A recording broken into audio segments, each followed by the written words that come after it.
Bienvenidos a un episodio más de Ecovoces Podcast, un espacio creado por los estudiantes de la Universidad Nacional de los Comechicones en Merlo San Luis para la divulgación del conocimiento científico y la sustentabilidad. Mi nombre es Valentina Quintana, hoy estoy acompañada de David Nicola, profesor de la universidad, y el tema que vamos a hablar hoy es escorpiones, mitos y verdades de los escorpiones. Contame, David, ¿qué son los escorpiones? Toda esta parafernalia que a veces uno le tiene mucho miedo, desconoce. Bueno, primero muchas gracias por la invitación y por la iniciativa. Bien, te paso a contar un poquito primero acerca de las características de los escorpiones, porque existe mucho miedo, desinformación acerca de estos animalitos tiernos para mí, ¿no? Sí. Pero bueno, primero, hace tiempo que están asociados a la humanidad, desde hace mucho, por sus características de cómo cazan, de su morfología. Entonces eso le ha llevado a que la humanidad le haya, en cierto modo, tomado ciertas características de respeto, de adoración. Son bastante extravagantes la morfología. Sí, y se conserva. Convengamos que son animales que vienen desde hace 250 millones de años, 300 millones de años, que están mucho antes que nosotros. Y sus ancestros, ellos conservan prácticamente la morfología de sus ancestros. No han cambiado mucho. No han cambiado mucho como otros organismos. Estos no han cambiado mucho. Lo más importante de esto, o lo que llama más la atención, es su característica, porque tienen dos pinzas con las cuales manipulan el alimento, tienen el abdomen y tienen la parte terminal que es la cola, donde tienen el aguijón, que es donde quizás más llama la atención por su capacidad de cazar y la toxicidad de su veneno. ¿Y todos los escorpiones tienen veneno? Primero, eso es un mito que hay, justamente mientras vamos charlando, para ir despejando. Sí. En realidad todos los escorpiones son venenosos. ¿Sí? El tema es que ¿para quién son venenosos? Claro. Todos tienen veneno, que lo utilizan como mecanismo de defensa. Claro, por ahí lo agarran y cazan para cazar, con el... Claro. Con el tema es que para los seres humanos muy pocas especies tienen la capacidad de ser potencialmente nocivos para nosotros, o letales, mejor dicho. Por eso, el mito de que todos son venenosos, sí, depende de para quién. Entonces, como para dar certeza a esto, si en realidad todos tienen veneno, porque es la forma con la cual capturan a la presa y cómo se defienden, es un mecanismo de defensa. Pero algunos son algunas especies son letales para los humanos, de los cuales va a depender de muchas variables que realmente pueden ser letales en algunos casos. Y por ejemplo, ¿hay una manera de identificar, por lo menos acá en la zona de San Luis, de cuál de eso puede ser letal o no el escorpión? ¿Hay alguna característica? Acá tenemos un par de escorpiones. Algunos ejemplares. Primero, dejar en claro que estos animalitos estuvieron mucho antes que nosotros acá, en el ecosistema, digamos. Son animales que son nativos de la zona. Los que hemos invadido su ecosistema hemos sido nosotros. Ah, claro, ellos no eran... No. No nos vinieron a cazar. No nos vinieron a cazar, y eso es también quizás otro mito de que son peligrosos o que son agresivos. Ellos están haciendo la Son cazadores y cumplen una función estratégica en el ecosistema. ¿Qué función cumplen? Lo que hacen es se alimentan de grillos, se alimentan de langostas, de cucarachas, y eso lo que hacen es regular esas poblaciones de insectos. ¿Sí? Claro. Entonces tienen una función ecológica, digamos, dentro del ecosistema. O sea, para algo están, ¿no? La naturaleza no los dejó así por nada. Si bien a nosotros nos causa cierto rechazo o miedo verlos, están y no todos son peligrosos, sino en porcentajes, por ejemplo, el 100% de los escorpiones, ¿qué porcentaje es peligroso para el ser humano y qué porcentaje puede llegar a ser letal? Bien, en Argentina tenemos muchas especies de escorpiones, pero te digo alrededor de 60 especies de escorpiones distribuidas a lo largo de toda la Argentina. De esas especies, solo 4 en Argentina, solo 4 tienen la potencialidad de ser letales. Sin embargo, hay pocos registros o casos, o la casuística que se le llama, de accidentes ocasionados con estas especies. Solo 2 especies, que es Titius carylloi, que es el que tenemos acá, y Titius confluens, son los más peligrosos y los con los cuales hay más casos, se han dado más casos acá Y vos recién Argentina. me comentaste que no es como peligroso para todos los seres humanos, sino para como un grupo de riesgo que puede ser. Claro. Primero eso, decir cuáles son esas especies. La especie Titius es la única acá en... De las 60 que hay, 2... Claro, en realidad hay 4 especies tenemos que pertenecen al mismo género, que es Titius. Pero dentro de ese género tenemos, la mayoría de los casos son esas 2 que te mencionaban, carylloi y confluens. Acá en San Luis hemos tenido registro de escorpiones, pero no existía un registro formal en la provincia. A raíz de varias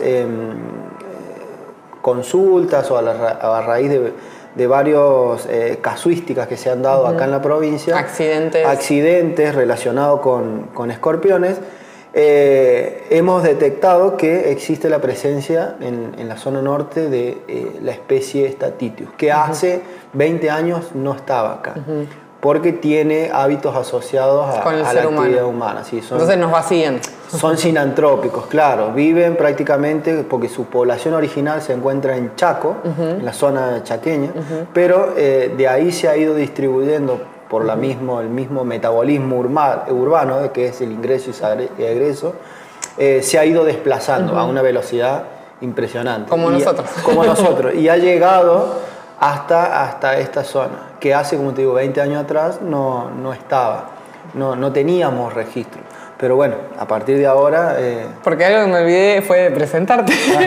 Él es docente de la Universidad Nacional de los Comechingones, profesor de biología, y está también en un proyecto de investigación de escorpiones, donde también se hace, y mucha de esta información que antes no se tenía fue gracias también a estos proyectos que se pueden hacer esos relevamientos y tener la información, que no solamente es información por información, sino, bueno, en este caso es un caso de salud pública y de conocimiento, porque también esto, yo por lo menos no sabía que de los 60, 4 son las especies que realmente pueden perjudicar al ser humano, y como me decías, no a cualquier persona, sino como dentro de un grupo de riesgo que realmente puede llegar a ser letal, que serían, por ejemplo.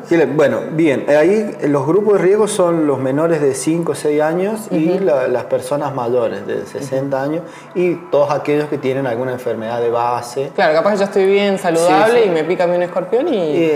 no. Depende cuál. Depende cuál. Depende cuál. Que ahí vamos a un poco el detalle de cómo identificarlo, porque como decíamos, escorpiones hay. Prácticamente en toda la Argentina tenemos, y prácticamente en todo el mundo, a excepción de los polos. Escorpiones hay.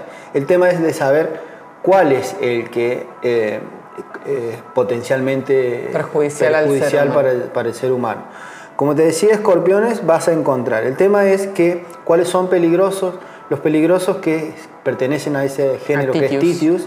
Esos peligrosos uno los puede reconocer por las pinzas alargadas, tienen las pinzas bien alargadas. Hacemos un pequeño ahí.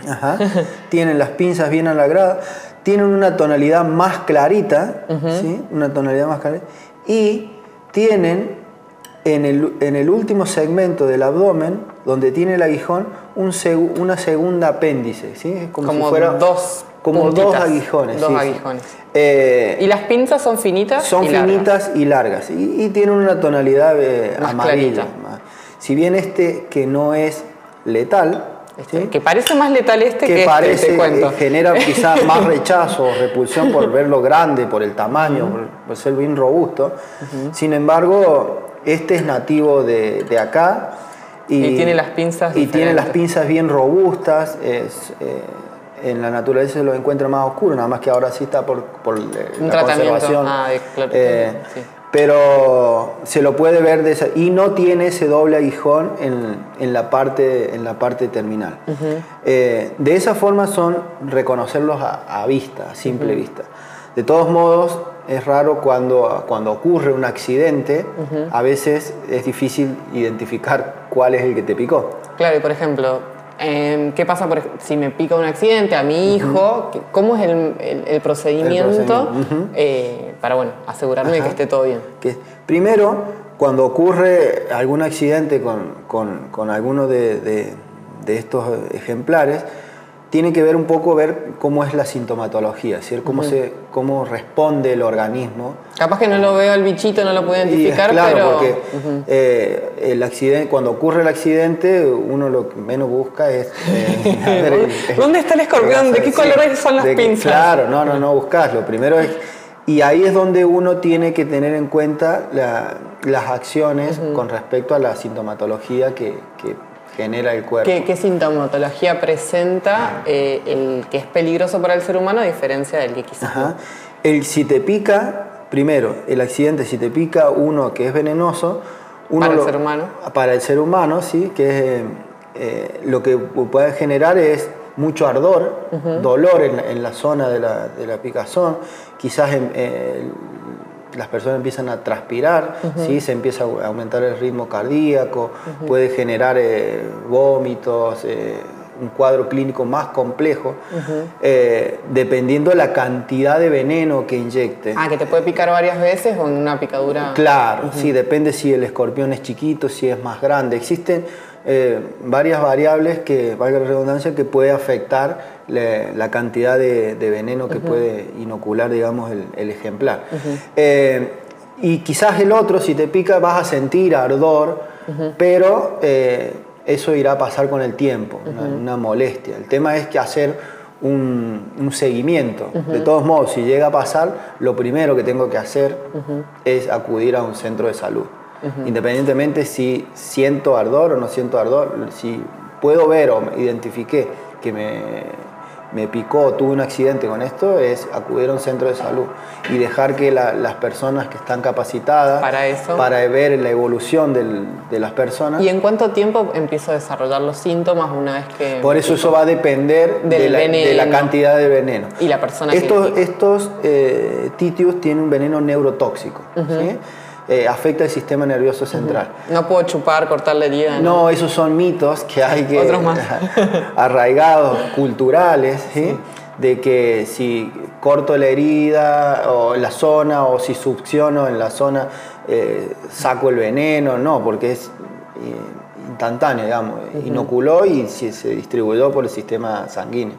Entonces, esos son mitos, viste, que están arraigados en Indiana Jones, la cultura general. Es como el típico escorpión o alacrán, viste, porque están como que son cosas distintas, son animales distintos. Lo mismo. Son lo mismo, es nada más que el término, dependiendo de la cultura, y nosotros en Argentina que tenemos una diversidad cultura muy mixta, ¿sí? Nos hemos quedado con que son animales distintos. ¿Y qué significa que sea neurotóxico el veneno? Que afectan el sistema nervioso central, ¿sí? Entonces afectan las conexiones, las células nerviosas. Entonces al inocular ese veneno, a nivel celular afecta digamos, los canales de conexión, ¿sí? Y eso, dependiendo de la cantidad de veneno que inocule, puede generar un cuadro clínico más complejo y sistémico y provocar hasta la muerte, digamos. Claro, porque para la presa ellos buscan esa paralización. Claro, entonces... y de todos modos, esos de manera natural, cuando cazan, regulan. Porque eso le genera un gasto energético al animal, inocular veneno y producirlo a su vez. Porque ahí en el último segmento es donde tienen la glándula de veneno. Claro. Entonces, eso les requiere un gasto de energía. Y si a nosotros nos pica, lo hace como mecanismo de defensa porque no le queda otra. No es porque nos fue a buscar o quiso cazarnos a nosotros. ¿Y generalmente cómo se producen los accidentes? Como para tener un par de medidas ahí preventivas. Los accidentes generalmente, en la gran mayoría te podría decir, es por la manipulación, querer manipularlo, o por estar en contacto con el animal de manera casual. Por ejemplo, estos animales, los que son venenosos, los titius, como te decía, que tiene esa potencialidad, lo vamos a encontrar siempre asociado en las viviendas. ¿Y dónde está? El animal se va a refugiar, en esta época está refugiado. Siempre va a buscar las zonas de humedad, se va a meter entre medio de la ropa, en las zapatillas, se va a meter en la cloaca. ¿Por qué en la cloaca? Porque es donde tiene alimento, donde están las cucarachas, claro. Entonces va a buscar esa zona, va a buscar refugio. Y si nosotros, por ejemplo, dejamos una zapatilla afuera o la ropa tirada en el piso y luego nos queremos poner la campera o nos ponemos la zapatilla sin mirar, vamos a apretarlo al animal y el animal como se va a defender. Así que sacudir bien, fijarte que no haya nada en la zapatilla, sobre todo esto que me decís que también es por épocas donde, por ejemplo, en invierno está más resguardadito y después ahora en la primavera empieza como... Claro, en esta época es donde tienen mayor actividad, es donde empieza la época reproductiva, donde empieza el calor y es donde empiezan a estar más activos. Por eso a partir de primavera, verano... Que es donde también se ocurren los accidentes. Donde ocurren la mayoría de los accidentes en esa época, ¿sí? Entonces hay que tener cuidado con eso. Y las medidas que tenemos que tener en cuenta, más cuando vivimos en zonas urbanas, semiurbanas o rurales, es justamente revisar los elementos una vez que nos ponemos ya sea una zapatilla, tratar de evitar dejar ropa afuera.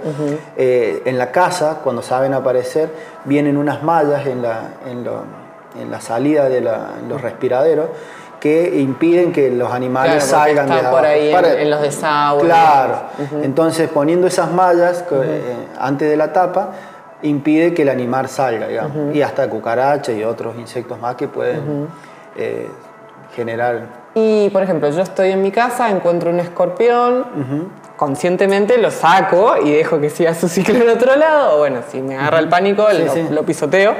Tengo que hacer una desinfección, hay un mito que dicen que están en parejas o que dejan huevos. ¿Cómo se maneja ese ciclo reproductivo? Sí, son cuestiones que hay que tener en cuenta. Primero, si encuentro un escorpión, como biólogo te diría que no lo pises. Que lo traigas a la universidad si lo podemos poner en una de estas hermosas cosas. Sí, o lo agarres y lo saques afuera. Y con mucho cuidado porque ahí pasan algunos accidentes. Pasan los accidentes. Y que de ahí, que si te encontrás en eso, lo puedas, digamos, trasladar al medio.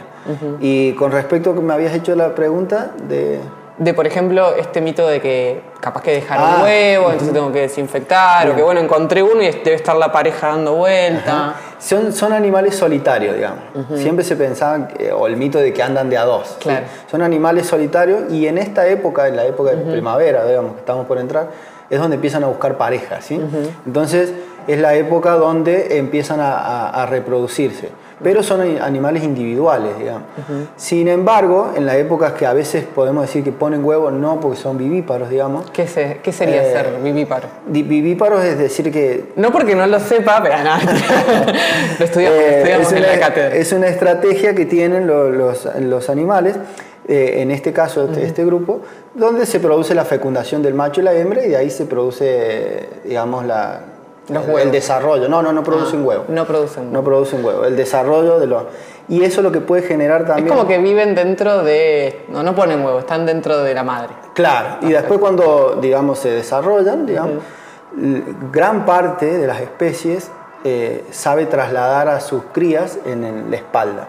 Entonces, por ahí puede venir el mito de que se ponen los huevos porque andan... Yo sabía, alguno de esos mitos me llegó, por eso te consultaba. Claro, porque hacen cuidado parental, digamos. Los tienen arriba y se van a trabajar con los pies. Hasta que alcanzan cierta edad y de ahí ya se empiezan a dispersar.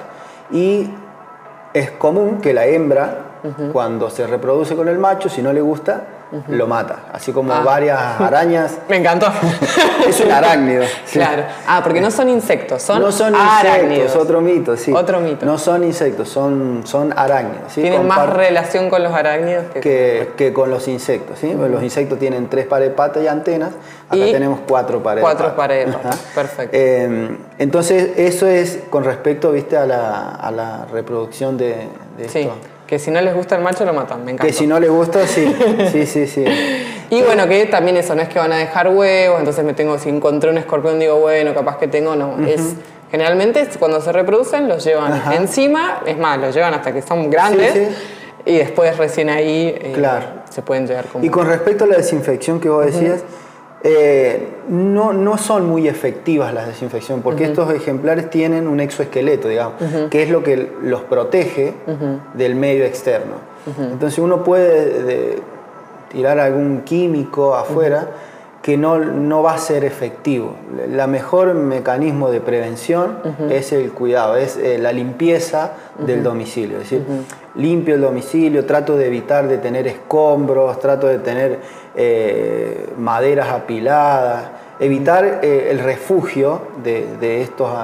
¿Qué? ¿Zonas húmedas? Zonas húmedas, sí. Y que está asociado al ser humano. Por ejemplo, esto... Es decir, que donde hay más urbes va a haber más escorpión que, por ejemplo, en el medio del campo. Sí. Otro mito más que dicen que por ahí en el campo es donde hay más escorpiones, pero... El que es venenoso, como te mencionaba, el que es venenoso no, digo, el que es peligroso... ¿Para el ser humano? Para el ser humano siempre va a estar asociado a los cascos urbanos de gran tamaño. Y se han ido desplazando justo porque tienen una ventaja evolutiva esta especie, que son partenogenéticos. ¿Qué quiere decir? Partenogénesis, que quiere decir que la hembra no necesita el macho para reproducirse. ¿O lo mata o directamente lo mata o se no reproduce o no lo necesita, se reproduce por sí solo. Entonces eso le ha dado la posibilidad de desplazarse y reproducirse y ir conquistando nuevos... Y es como que la partenogenosis, según lo que tengo entendido, partenogénesis. Partenogénesis. Es como que son clones de la madre. Son clones, son idénticamente... genéticamente a la madre. ¿Sí? Y eso le ha permitido... Son poblaciones de hembras, y eso le ha permitido desplazarse cada vez más y ir conquistando nuevos. En el proyecto que desarrollamos con los fondos de acá de la universidad y con el apoyo de la universidad, lo que intentamos hacer es generar una base de datos de acá de San Luis, una base de datos formal sobre primero los escorpiones que teníamos acá en San Luis, la diversidad de escorpiones. Que antes no había. Que no había algunos datos escasos. Y luego, a partir de varios casos, nos centramos en la zona norte, donde teníamos los mayores acontecimientos con accidentes de esto. Y a partir de ahí, desde el proyecto, pudimos detectar la presencia de esta especie que no estaba registrada. La pudimos detectar en la zona de Quines, Luján, la FINUR. Hasta esas zonas llegan, ¿sí? Es el norte de San Luis. Para dejarlos claro, acá en la zona de Merlo, en la zona no está. No lo hemos registrado. Este que generalmente está más asociado a accidentes. A accidentes, sí, al que es potencialmente peligroso para nosotros.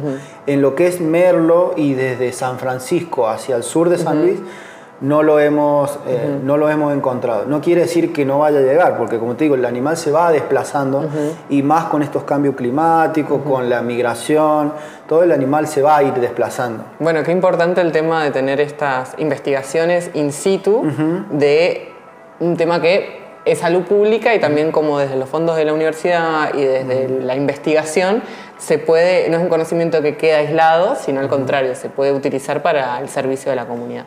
¿Querés contarme un poco más de este proyecto? Sí, y justamente aclarar que este proyecto, a partir de la universidad acá, de los Comechingones, hemos hecho como una especie de sinergia con el área de epidemiología de salud de la provincia y con la Universidad Nacional de San Luis también. Estamos trabajando en conjunto justamente para crear una base de la escorpionfauna de San Luis, crear un centro un nodo, digamos, de recolección de información, de duda, de consulta, todo lo que se genere en la zona norte. Si aparecen algunos otros a dónde espécimes. Acudir, sí. Y, por ejemplo, cuando se te pica un escorpión, ¿te dan un antídoto?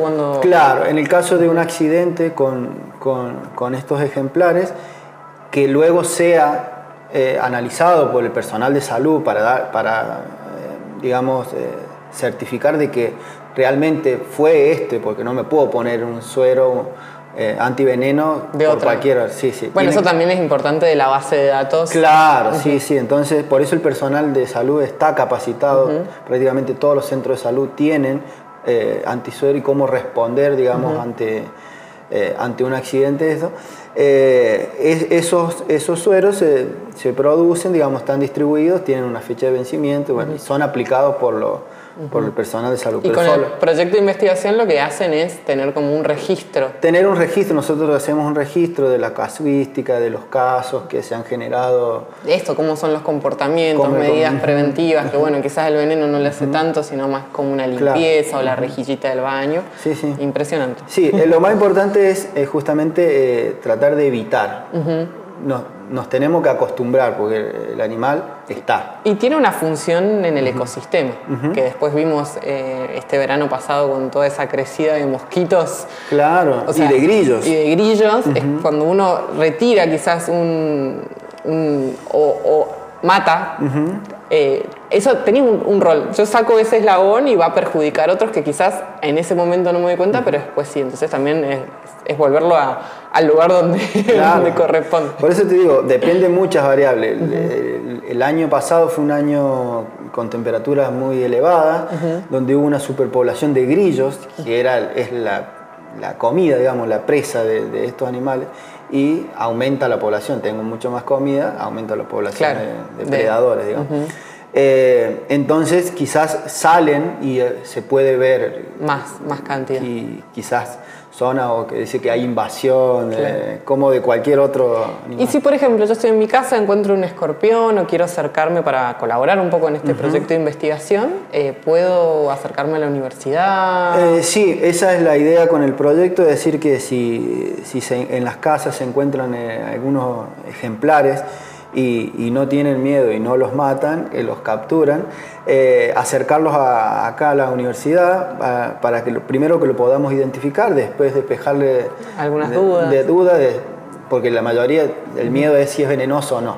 Claro, entonces, también alguna foto, pueden mandarla a ecovoces-podcast en el Instagram. Y bueno, y de ahí la idea es de darles una respuesta y dejarlos tranquilos. O si tienen algún caso donde tengan muchos escorpiones o lo que sea, siempre la universidad está abierta para transmitir y comunicar todo este conocimiento y dar ese servicio también a la comunidad. Sí, sí, sí. Bueno, muchas gracias por toda esta hermosa información. No sé si querés dejar algún mensaje a nuestra audiencia. Bien, bueno, primero muchas gracias por la invitación. Y con respecto a estos animalitos, la idea es justamente informar y que se le pierda un poco el miedo, no el respeto, ¿no? Pero sí el miedo, pues son animales que están en la naturaleza y vamos a convivir. Así que solo dejarles un poquito de información acerca de estos ejemplares. Bueno, muchas gracias por escucharnos y aprovecho para agradecer a todo el equipo que está detrás de este podcast. En este momento soy la cara visible, pero hay todo un equipo detrás. Mauri ahí detrás de la cámara y todos los chicos que nos ayudan en redacción e investigación y hacen esto posible. Si tenés algo que te interesaría hablar o que hablemos nosotros, puedes escribirnos a ecovoces-podcast en Instagram y siempre, bueno, estamos abiertos a nuevas propuestas. Así que, bueno, muchas gracias y nos vemos próximamente en un próximo episodio.